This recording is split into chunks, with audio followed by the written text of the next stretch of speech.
বিসমিল্লাহির রহমানির রহিম। লাখ লাখ শুকর সেই মহান রাব্বুল আলামিনের, যিনি দয়া করে তার শ্রেষ্ঠ হাবিব রাহমাতুল লিল আলামিনের জিন্দেগির উপরে আলোচনা করার, জানার, শোনার, বোঝার সুযোগ করে দিয়েছেন। আশিকে রাসূলুল্লাহ হুজুর সাল্লাল্লাহু আলাইহি ওয়াসাল্লাম রবিউল মাসের প্রথম তারিখ ওয়াফাত লাভ করেছেন, আর 12 তারিখ তার জন্ম। এই দিয়ে আমাদেরকে সুযোগ করে দেওয়া হয়েছে, ওয়াফাত মানে কর্ম শেষে চলে গেলেন, আর 12 তারিখ জন্ম। জন্মের আগে তো আপনার জন্মের পরের ঘটনা আলোচনা করতে পারবেন? রাসূল তো 12 তারিখের আগে জন্মই লাভ করে নাই, তাহলে রাসূলের জিন্দেগির আলোচনা কিভাবে করবেন? তাহলে আলোচনা করতে হবে জন্মের আগে থেকে 12 তারিখ পর্যন্ত। আজকে উনি জন্ম হইলেন, কিন্তু আমাদের এটা ব্যতিক্রম। উনি পহেলা রবিউল আউয়াল ওয়াফাত লাভ করলেন, ইন্তেকাল করেছেন। তাহলে 12 রবিউল আউয়াল জন্ম লাভ করেছেন আর পহেলা রবিউল আউয়াল ইন্তেকাল করেছেন। ইন্তেকাল বাড়ি ওনার কর্ম শেষে মহান রাব্বুল আলামিনের সাথে মহামিলন লাভ করেছেন। তাহলে 1 থেকে 12 তারিখ পর্যন্ত ওনার পরিপূর্ণ জীবন বিধানের উপরে আমরা আলোচনা করার সুযোগ পাবো না? কারণ উনি তো 1 তারিখে ইন্তেকাল করেছেন, তার মানে কর্ম শেষে মহান রাব্বুল আলামিনের সাথে মহামিলন লাভ করেছেন। তে কর্মজীবনের উপরে সারা মাস আপনারা আলোচনা করতে পারেন। যদি 1 তারিখ ওয়াফাত লাভ না করতেন, তাহলে জন্মের আগে জন্মের কথাবার্তা বলবেন কিভাবে? এরা তো একটা বাস্তবতা, একটা মিল থাকা চাই, কি বলেন? এতদিন আমরা ওনার আসার পূর্ব থেকে আলোচনা করে আসছি, এখন থেকে উনি এসে আমাদের কি করেছেন, এবং হুজুরের শানে বিভিন্ন মানুষের বিভিন্ন ভুলভ্রান্তি যে আছে, সেগুলো আমরা চেষ্টা করব আলোচনার মাধ্যমে খণ্ডন করে দিতে, যেন এই বিভ্রান্তিটা আমাদের মাঝে না থাকে। এটা ভালো হয় না? কারণ 1 থেকে 12 তারিখ এইদিকে আমরা খেয়াল না করলে আসবে তো 1 তারিখ 12 তারিখ তো জন্ম হবেন। জন্মের আগে তো আর আমরা ওনার কর্মের কথা বলতে পারবো না। যেহেতু 1 তারিখ ইন্তেকাল করেছেন, কর্ম শেষে উনি বিদায় হয়েছেন, আমরা শুরু করবো এখন থেকে ওনার কর্মগুলো কেমন ছিলেন, এবং যে কাজের উপরে প্রতিপক্ষের লোকজন সমালোচনা করে মানুষকে বিভ্রান্তি সৃষ্টি করে, আমরা চেষ্টা করব সেগুলো খণ্ডন করতে। এতে আমাদের অনেকের উপকার হবে না বলে? যেমন বলা হয়, কেউ বলে আনা বাশারুম মিসলুকুম ইউহা। এই আয়াতের ব্যাখ্যা দিয়ে বলে, রাসূল বলেছে আমি তোমাদের মতোই মানুষ। সুতরাং আমরা যেমন মানুষ, রাসূল আমাদের মতো মানুষ। একটা শ্রেণী বলে না কথাটা কি সত্য? পরের অর্থটা মিসলুকুম ইউহা, আমার কাছে ওহী আসে, তোমাদের কাছে ওহী আসে না। তো ওহী আসলে আর ওহী না আসলে কি পার্থক্য? আসমান আর জমিন পার্থক্য। ওহী যার কাছে আসে তার সাথে আল্লাহ আছে, আর যার কাছে ওহী আসে না তার সাথে আল্লাহর যোগাযোগ নাই। এক সমান হইল কি? এই আয়াত দিয়ে বলে আনা বাশারুম মিসলুকুম ইউহা, আমি তোমাদের মতোই মানুষ। তো রাসূল বলেছেন আমি তোমাদের মতোই মানুষ। পার্থক্য আমার কাছে ওহী আসে আর তোমাদের কাছে ওহী আসে না। কথাটা হচ্ছে এরকম, জন্মগত প্রক্রিয়ায় আমি তোমাদের মধ্যেই মানব কুলে জন্ম নিয়েছি, তবে আমি আল্লাহর প্রতিবিম্ব, আমি আল্লাহর প্রতিনিধি, আর তোমরা সাধারণ মানুষ। পরিষ্কার না? পরিষ্কার না? আমি আল্লাহর প্রতিনিধি আর তোমরা সাধারণ মানুষ। যিনি আল্লাহর প্রতিনিধি আর যিনি প্রতিনিধি নয়, দুইজন কি সমান? যিনি আল্লাহর বাণী বহন করেন আর যিনি আল্লাহর সাথে যোগাযোগের, দুইজন কি সমান? যিনি আল্লাহর অস্তিত্ব নিজে হৃদয়ে ধারণ করে আছেন আর যিনি আল্লাহর সাথে কোনো যোগাযোগের, দুইজন সমান? আশিকের রাসূলেরা। শুধু কেবল এই ব্যাখ্যা করলে রাসূল আমাদের মতো মানুষ, মূর্খ ছাড়া আর কিছুই না। আমাদের উপরে তো আল্লাহ কোনোদিন বলে নাই আমি নিজে আমার ফেরেশতারা তোমাদের উপরে দরুদ পড়ি, বলছে নাকি? এই ছাগল বিড়ালের উপরে আল্লাহ দরুদ পড়ব কি? কিন্তু রাসূল এমন মানুষ, পার্থক্যটা এমন যে আল্লাহ নিজে বলেন আমি নিজে আমার ফেরেশতারা রাসূলের প্রতি দরুদ পড়ে। আল্লাহ নিচে তার ফেরেশতারা যার উপরে দরুদ পড়ে তিনিও মানুষ, আর আমরা যারা সৃষ্টি হয়েছি আমরাও মানুষ, এক মানুষ হইলাম। তাহলে কত পার্থক্য! এই পার্থক্য কি শেষ করা যাবে? ব্যাখ্যা বিশ্লেষণ করা যাবে? আল্লাহর যতগুলো বাণী আসছে রাসূলের জমানায়, সমস্ত বাণী রাসূলের জবান দিয়ে আল্লাহ বের করেছেন। কোরআনের প্রতিটা আয়াত কার জবান দিয়ে বের হয়েছে? তো আল্লাহর প্রতিটা কথা রাসূলের জবান দিয়ে আল্লাহ প্রকাশ করেছেন। আল্লাহর কোন কথাটা আমাদের জবান দিয়ে বের করছেন? কি বলেন? আল্লাহর কোনো একটা বাণী আমাদের মুখ দিয়ে বের হয়েছে? তা আমরাও যে মানুষ, রাসূলও সে মানুষ, কথাটা কি ঠিক হলো? নির্বুধ ছাড়া কি? উপরের আপনি মুখোশটা বলতে পারেন রাসূল সাল্লাল্লাহু আলাইহি ওয়াসাল্লামের, ভিতরে যা ছিল সে তো নূরময় সত্তা। কি বলেন? না হয় আল্লাহর সমস্ত কোরআনের প্রতিটা অক্ষর রাসূলের জবান দিয়ে বের হয়েছে, দেখেন বাইর হয়েছে না বাইরে? তাহলে আমরা মানুষ আর রাসূল মানুষ, এক মানুষ হইলাম? রাসূল আল্লাহর সাথে মিশে একাকার, আর আমরা আল্লাহর তো হদিসই পাই না, আল্লাহ কোথায়? সত্যটা মিথ্যা বলেন। সুতরাং যারা বলছেন নিজের অজ্ঞতার কারণেই বলেছে, নিজের নির্বুদ্ধিতার কারণে এই কথা বলেছে, যে বলতেছে যে রাসূল আর আমরা এক মানুষই। পরিষ্কার না? পরিষ্কার না? আশিকের রাসূলেরা, রাসূল হলো মানুষকে উদ্ধারকারী, আর আমরা হলাম উদ্ধার পাওয়ার জন্য এসেছি। তিনি আমাদের কুল কায়নাতের সাফায়েতকারী, আর আমাদের সাফায়েত তিনি করবেন। আমরা কি রাসূলের সাফায়েত করার যোগ্যতা রাখি? রাসূল আমাদের সাফায়েত করবেন। তাহলে এক মানুষ হইলাম কিভাবে? বলেন তো, কি বোকামির কথাবার্তা! সুতরাং যারা বলছেন রাসূল আমাদের মতো মানুষ, এরা কি ঠিক বলেছে? আরও আমাদের মধ্যে ভুল আছে। যেমন এক শ্রেণীর লোক বলে রাসূল এলমে গায়েব জানে না। বলে না এই কথাটা সত্য না মিথ্যা? রাসূল এলমে গায়েব জানে না। তা আমার মনে আছে এক সময় পাকিস্তান থেকে একজন হুজুর আসলেন, আর একজন দেওবন্দ থেকে বাঁশকুড়া হুজুর আসলেন। দুই হুজুর আমার সাথে সাক্ষাৎ করতে আসছেন এই বাসায়, এইখানেই। আমার সাথে আলোচনার পরে এক সময় প্রশ্ন করলেন, রাসূল কি এলমে গায়েব জানেন? জানতেন? আমি ভাবলাম আমি যদি বলি জানতেন না হবে মিথ্যা, আর যদি বলি জানতেন তাহলে ওনারা বিশ্বাস করবে না।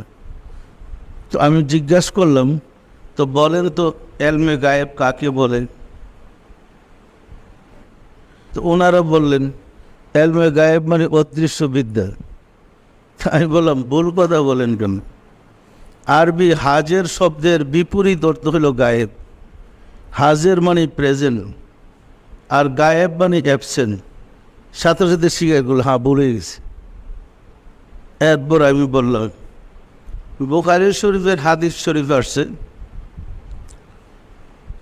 হুজুর সাল্লাল্লাহু আলাইহি ওয়াসাল্লাম বলেন, কিয়ামতের 130 বছর পূর্বে পশ্চিম আকাশে সূর্য উদয় হবে।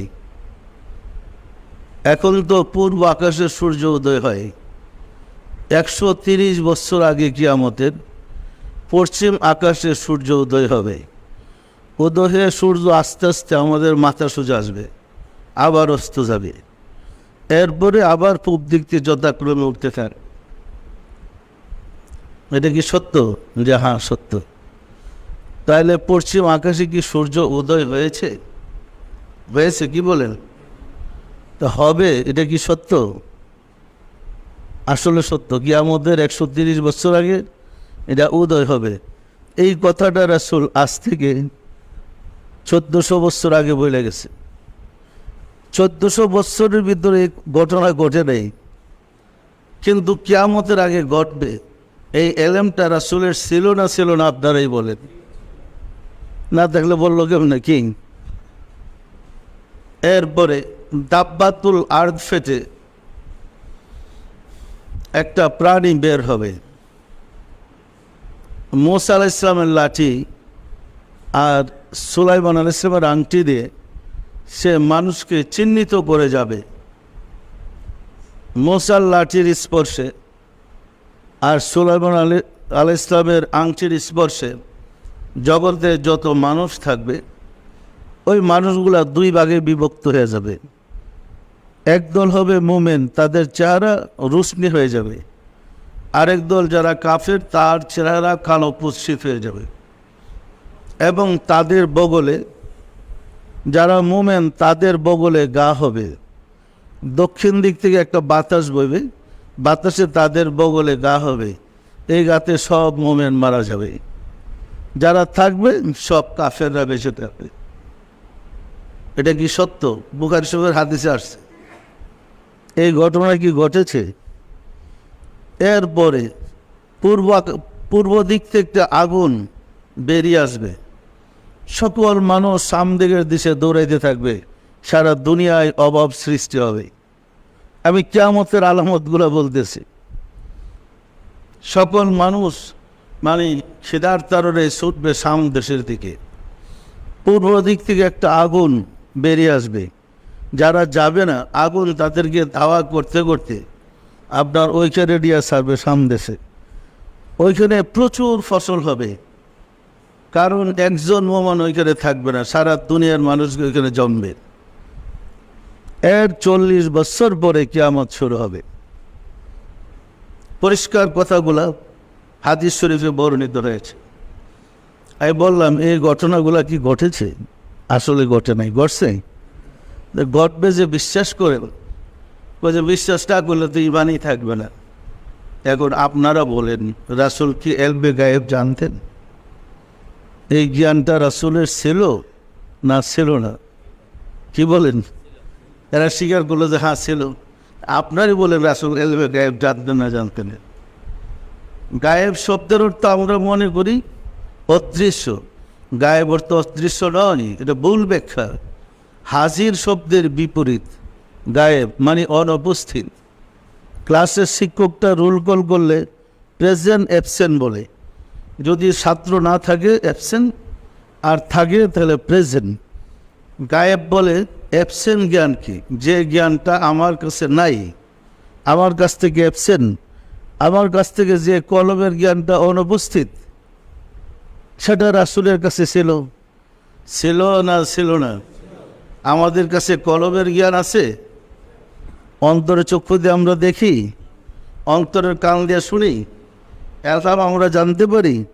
এই জ্ঞানটা আমাদের মাঝে নাই, আমাদের কাছে এটা অ্যাবসেন্ট। কিন্তু রাসূল সাল্লাল্লাহু আলাইহি ওয়াসাল্লামের কাছে এটা প্রেজেন্ট ছিল, যে কারণে সামনে পিছনে যা ঘটেছে যা ঘটবে তিনি সব বলতে পারতেন।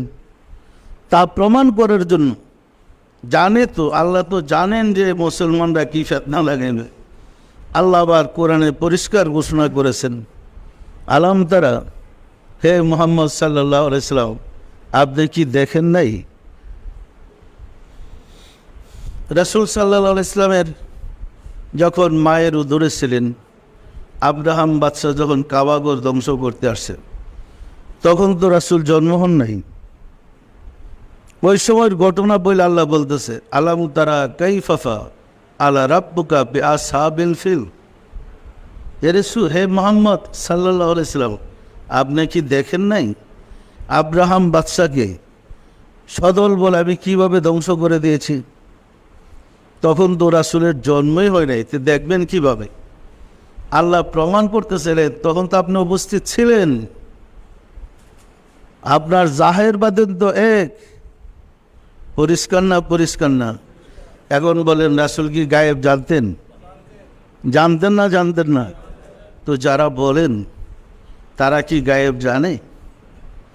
আশিকে রাসূলেরা, রাসূলের নিকৃষ্ট গোলাম যারা, যারা কলবের বিদ্যায় বিদ্বান, তারা পরিষ্কার বলে দিতে পারে 1000 বছর পরে কি হবে, লক্ষ বছর পরে কি হবে, পরিষ্কার তারা দেখে। সাধক সাধনা করে যখন আস্তে আস্তে ধাপে ধাপে উন্নতি লাভ করতে সক্ষম হয়, তখন সে অন্তর্দৃষ্টি দিয়ে অতীত, বর্তমান, ভবিষ্যৎ ছবি দেখতে পারে। যে অতীত এবং ভবিষ্যৎ দেখতে পারে না, তার কাছে সেই জ্ঞানটা নাই। কেউ আছে বর্তমান, অতীত, ভবিষ্যতের জ্ঞান আছে, সে দেখবে না? দেখবে না? আশিকে রাসূলের, রাসূলের কাছে অতীত, বর্তমান, ভবিষ্যৎ সব সমান ছিল, সমানভাবে দেখতেন, দেখতে পাইতেন। পাইতেন না? পাইতেন না? তাহলে উনি কি ইলমে গায়েব জানতেন? সব খবর তো আল্লাহর কাছ থেকে উনি জেনে নিতেন।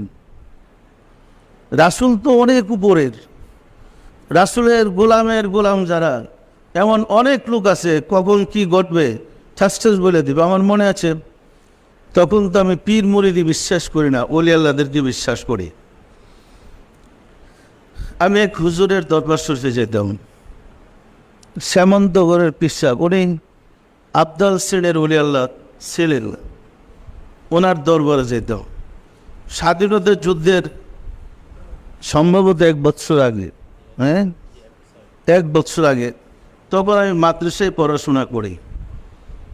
উনি মাদ্রাসার 2 কিলোমিটার পশ্চিমে একটা গ্রামে ওনার মুরিদ মহল্লায় আসছেন।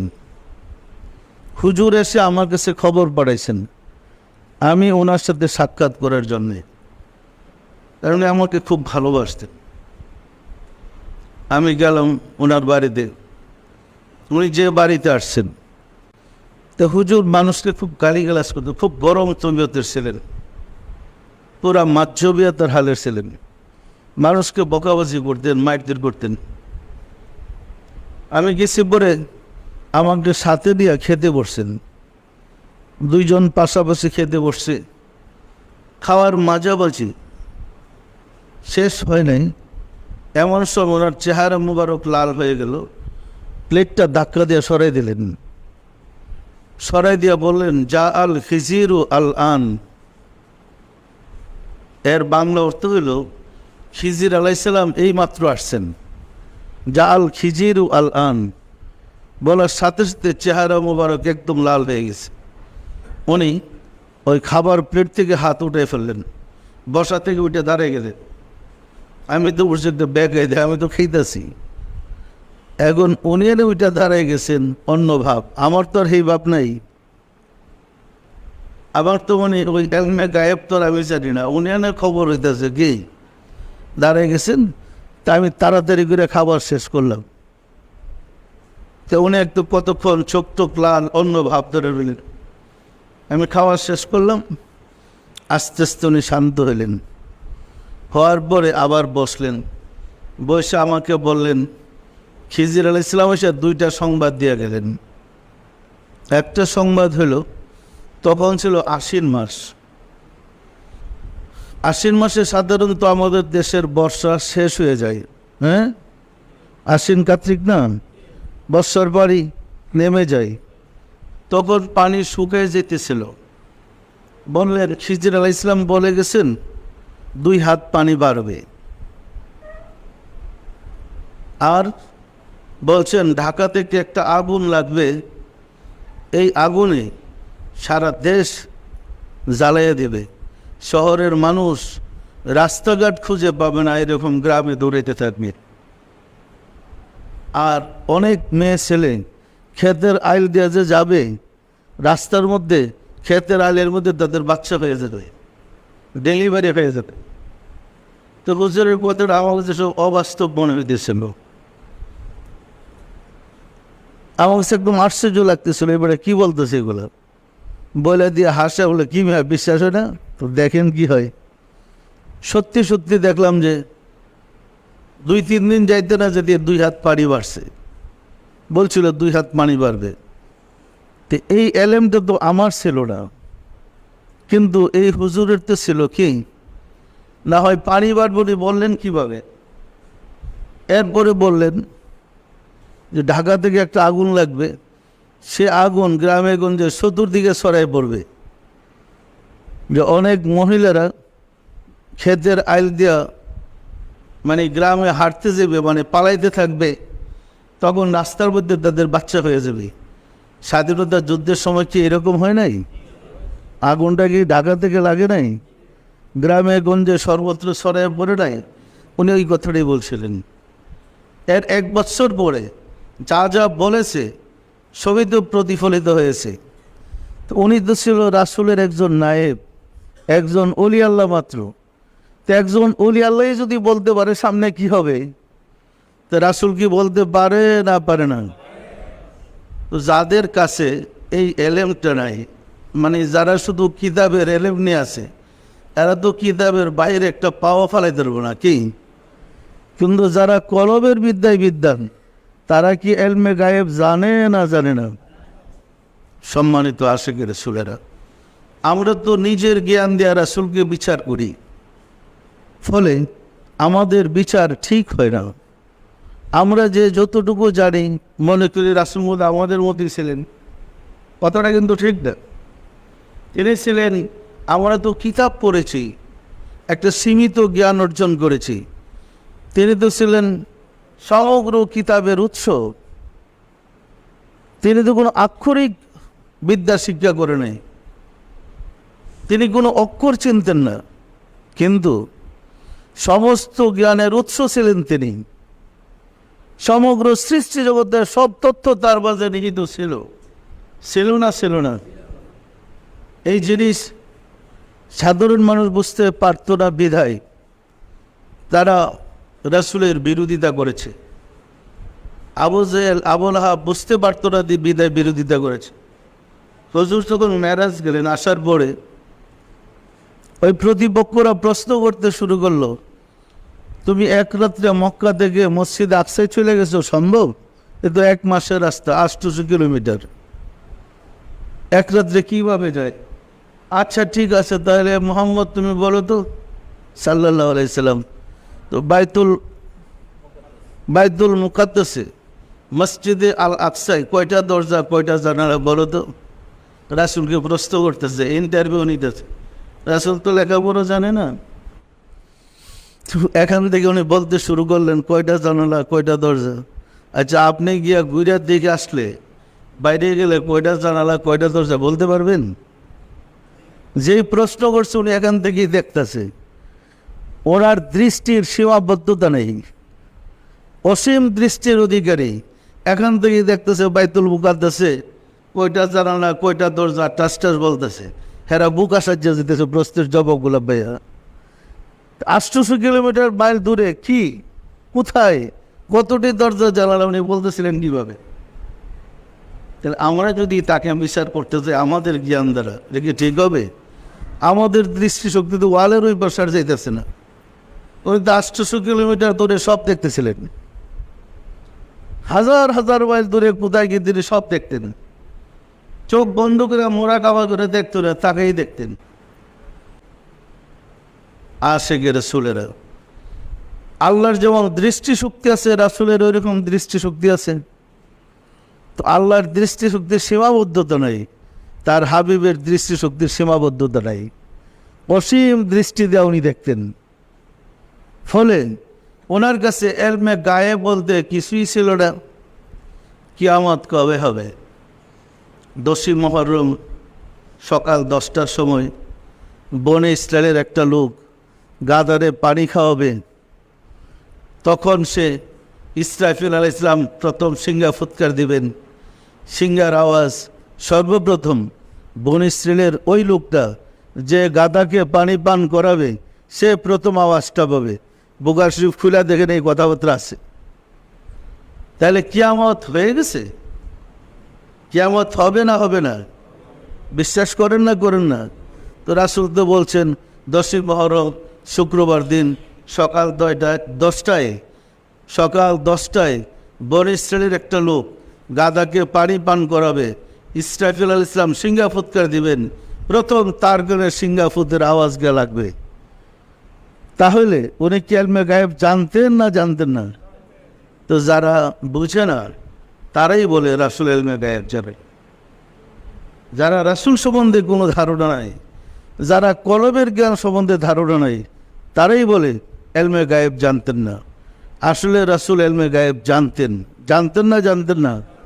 আশিকে রাসূলেরা আমরা রাসূলকে বিচার করার মতো, বিশ্লেষণ করার মতো তেমন আমাদের জ্ঞান বুদ্ধি নেই। আমাদের ক্ষুদ্র জ্ঞান দেওয়া তাকে আমরা ব্যাখ্যা বিশ্লেষণ করতে পারবো না। কেননা কোরআনে আল্লাহ বলেন আলহামদুলিল্লাহি রাব্বিল আলামিন, সমস্ত প্রশংসা সেই প্রভুর যিনি রব সমগ্র সৃষ্টি জগতের। রাসূলের সম্বন্ধে বলেন ওয়ামা আরসালনাকা ইল্লা রাহমাতাল লিল আলামিন, রাসূল সমগ্র সৃষ্টি জগতের রহমত স্বরূপ আপনাকে প্রেরণ করেছে। আল্লাহর নামের সাথে আলামিন শব্দটা ব্যবহার হয়েছে, রাসূলের নামের সাথে আলামিন শব্দটা ব্যবহার করেছে। আল্লাহ যতটুকু রাজত্বের জন্য প্রভু, ততটুকু রাজত্বের জন্য রাসূল রহমত। এখন বলেন কিভাবে আল্লাহকে আর রাসূলকে আমরা দুই রকম চিন্তা ভাবনা করতে পারবো? আবার থেকে অন্য জায়গায় আল্লাহ বলেন আল্লাহু নূরুস সামাওয়াতি ওয়াল আরদ, আল্লাহ আসমান জমিনের নূর। মাসালু নূরিহি কামিসকাতিন ফিহা মিসবাহ, আল্লাহর নূরের মেসাল একটা জ্বালানো বাতির মতো। অন্যত্র আল্লাহ আবার বলেন হে রাসূল, আপনাকে প্রজ্বলিত প্রদীপ হিসাবে প্রেরণ করেছি। আল্লাহ বলছেন আমি জ্বালানো বাতির মতো, আর রাসূলকে বলছে আপনি জ্বালানো বাতি। জ্বালানো বাতির মতো আর জ্বালানো বাতি কতটুকু পার্থক্য? কি বলেন? জ্বালানো বাতি আর জ্বালানো বাতির মতো কীরকম পার্থক্যটা বোঝেন আশিকে রাসূলেরা? এই কারণে আমরা ক্ষুদ্র জ্ঞান দ্বারা বোঝা কঠিন হবে আল্লাহর শান এবং রাসূলের শান। আল্লাহর শান রাসূলের শান বুঝতে হলে আমাদেরকে ফানার স্তরগুলো অতিক্রম করতে হবে। আর সে ফানার স্তর অতিক্রম করতে হলে সাধনায় যেতে হবে। কলবের বিদ্যা ছাড়া এই বিদ্যা জানা যাবে না। তবে আলোচনার মাধ্যমে আমরা এটুকু আলোচনা করতে পারবো হুজুর সাল্লাল্লাহু আলাইহি ওয়াসাল্লামের জিন্দেগিতে উনি আমাদেরকে কিভাবে চলতে বলেছেন, কি করতে বলেছেন, কিভাবে আমরা চলবো, কীভাবে করে যাবো, সেগুলা কিভাবে কাজ করলে আমাদের পরিত্রাণ হবে, মুক্তি হবে। কিন্তু ওনাকে খুঁজে বের করা ভীষণ কঠিন। জগতের এমন কোনো স্থান নাই যেখানে রহমত নাই, আছে নাকি? রহমত ছাড়া কোথাও আছে?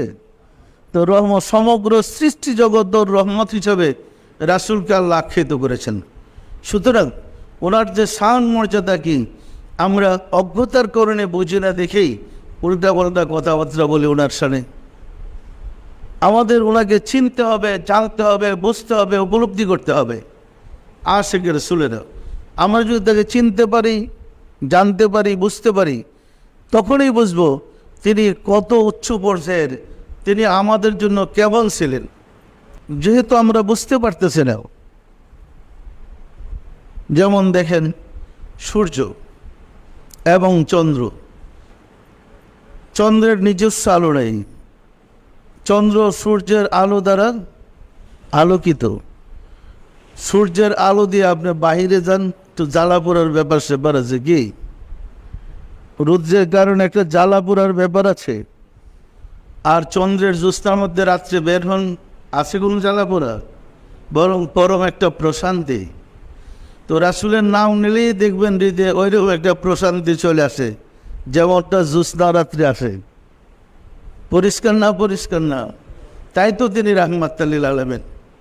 তাই আমরা আলোচনার মাধ্যমে চাচ্ছি হুজুরের কাছাকাছি ওনার সম্বন্ধে একটা ধারণা পেতে, যেন আমরা সঠিকভাবে তাকে বিশ্বাস করে তার ধর্ম পালন করে আমরা পরিত্রাণের ব্যবস্থা করতে পারি এবং নিজেরা সত্যিকার আশিকেরা চলতে পারি।